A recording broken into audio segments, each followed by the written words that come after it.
friends, আজি মই আপোনালোকৰ মাজলৈ আকৌ এটা চাহপাতৰ ভিডিঅ' লৈ আহিলো। আসলতে আজি মই আপোনালোকক আমাৰ সিটিসি চাহৰ যেটো গ্ৰেড হয় সেই গ্ৰেডৰ বিষয়ে অলপ জনাম বুলি ভাবিলো। আগতে আমাৰ এটা ভিডিঅ' মই দেখাইছিলো, তাত এজন বাগানৰ মেনেজাৰে এই বিষয়ে কৈছিলে, কিন্তু আজি ভাবিলো আপোনালোকক মই এইটো যেটা আমাৰ চাহপাতৰ গ্ৰেড আছে, সিটিসি চাহপাতৰ গ্ৰেড আছে, এই গ্ৰেড কিটাৰ লগতে মানে ভিতৰত আমাৰ চাহপাতৰ যেটো দানা দানাটোৰ সাইজটো দেখাম বুলি ভাবিলো। এতিয়া প্ৰথমতে মই লৈছো এটো বিওপি হয়, একেবাৰে সকলোতকৈ যেটো ডাঙৰ দানা হয় সেই দানাটো আমি বিওপি বুলি কয়। তেওঁলোকৰ মানে চাহপাতৰ এইটো যেটো টাৰ্ম হয় এটো বিওপি, নিশ্চয় ধৰিব পাৰিছে। বিওপি দানাটো মই আপোনালোকক দেখাম, আৰু এটো সকলোতকৈ ডাঙৰ দানা হয় সিটিসিটিৰ। চাবচোন এতিয়া মই অলপ দেখাম খুলি আপোনালোকক।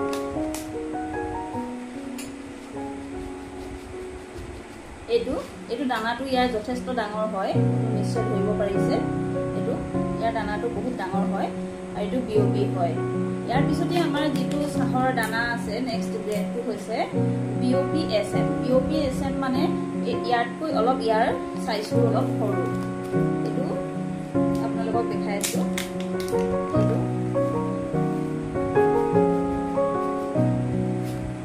ইয়াতকৈ ইয়াৰ সাইজটো অলপ সৰু, এটো ধৰিব পাৰিছে নে?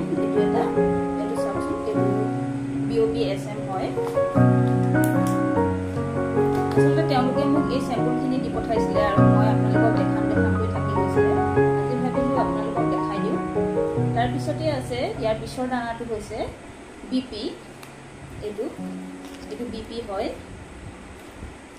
বিপি দানাটো এতিয়া দেখাম। এটো সাধাৰণতে ইয়াতকৈ বিওপি এসএমতকৈ অলপ সৰু হয়। এটো বিওপি এসএম, ইয়াতকৈ অলপ সৰু হয় বিপিটো। তাৰ পিছত আছে OF। OFটো ইয়াতকৈ অলপ সৰু হয়, মানে এটাৰ পিছত এটা সাইজটো আহি আছে। সেইটোৱে আচলতে আমাৰ চাহবিলাকৰ গ্ৰেডটো। এটো ইয়াতকৈ অলপ সৰু হয়। সাধাৰণতে আমাৰ বেছিভাগ মানুহে এটো আৰু এই দুটা চাহে বেছিকৈ ইউজ কৰে। আমি নৰ্মেল যিখিনি আমাৰ মানুহে আমি খাবলৈ ইউজ কৰোঁ, সাধাৰণতে এই দুটা বিপি আৰু OF এই দুটাই আমি বেছিকৈ ইউজ কৰোঁ। তাৰ পিছত আছে 5 নম্বৰটো হৈছে PD। পিডিৰ সাইজটো চাব আপোনালোকে। পিডি এইটো ইয়াতকৈ সৰু আৰু ৰ'দত দি দিছোঁ মই, এইটো ধৰিব পাৰিছেনে বাৰু? এইটো ইয়াতকৈ সৰু। আৰু একেবাৰে লাষ্টৰটো হৈছে ডাষ্ট মানে ধূলি। আপোনালোকে নিশ্চয় ডাষ্ট বুলি কওঁতে গম পাইছেই, তথাপিও মই এবাৰ দেখাই দিওঁ। লাষ্টত মানে এইখিনি একেবাৰে ধূলি আকাৰত আচলতে আহে। আৰু এই চাহপাতটো সাধাৰণতে আমাৰ যিবিলাক হোটেলত প্ৰায় ব্যৱহাৰ কৰে, কাৰণ ইয়াত এবাৰ মানে ইউজ কৰাৰ পিছতো ইয়াক মানে ইয়াৰ পৰা ৰংটো ওলাই থাকে বুলি তেওঁলোকে জনাইছে। এতিয়া এইকেইটাই হৈছে চাহপাতৰ আমাৰ সিটিসিটিৰ 6টা গ্ৰেড হয়, আৰু এই গ্ৰেডকেইটাৰ ভিতৰতে আমি সাধাৰণতে বেছিকৈ ইউজ কৰোঁ বিপি আৰু OF। সেইকাৰণে ভাবিলোঁ আপোনালোককো দেখাওঁ। আকৌ এবাৰ চাওকচোন, এইটো সকলোতকৈ ডাঙৰ দানাটো এইটো সকলোতকৈ ডাঙৰ দানাটো বিওপি। তাৰপিছতে আছে এইটো, নেক্সটটো হৈছে বিওপি এসএম।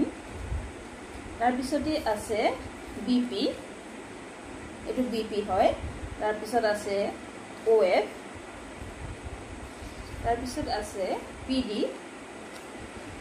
মই আচলতে দেখিবলৈ ভাল হ'ব আৰু ভালকৈ ধৰিব পাৰিব বুলি আপোনালোকে মই এনেকৈ বগা কাগজত লৈ লৈছোঁ। আৰু একেবাৰে লাষ্টৰটো হৈছে এইটো ডাষ্ট। ইয়াত চাওকচোন, ধূলিৰ নিচিনাকৈ উৰি গুচি যায়, ইয়াত ডাষ্ট। আৰু আপোনালোকে মোৰ এই চাহৰ ভিডিঅ'বিলাক চাই কেনে পাইছে জনালে মই নিশ্চয় সুখী হ'ম। আৰু ভৱিষ্যতে মই চাহৰ ওপৰত এনেকৈ বিভিন্ন ধৰণৰ ভিডিঅ' দিবলৈ চেষ্টা কৰিম। আচলতে আমাৰ অসমৰ চাহৰ বিষয়ে কৈ শেষ কৰিব নোৱাৰি। বিভিন্ন আমি জানিবলগীয়া কথা আছে, যিবিলাক আমি নিজে অসমৰ মানুহ হৈ আমি হয়তো নাজানো। গতিকে মই যিমান পাৰোঁ আপোনালোকক যিখিনি জানো জনাবলৈ চেষ্টা কৰিম। আৰু মোৰ ভিডিঅ'বিলাক চাই যদি ভাল পাইছে এবাৰ লাইক আৰু কমেণ্ট কৰি দিব। ধন্যবাদ।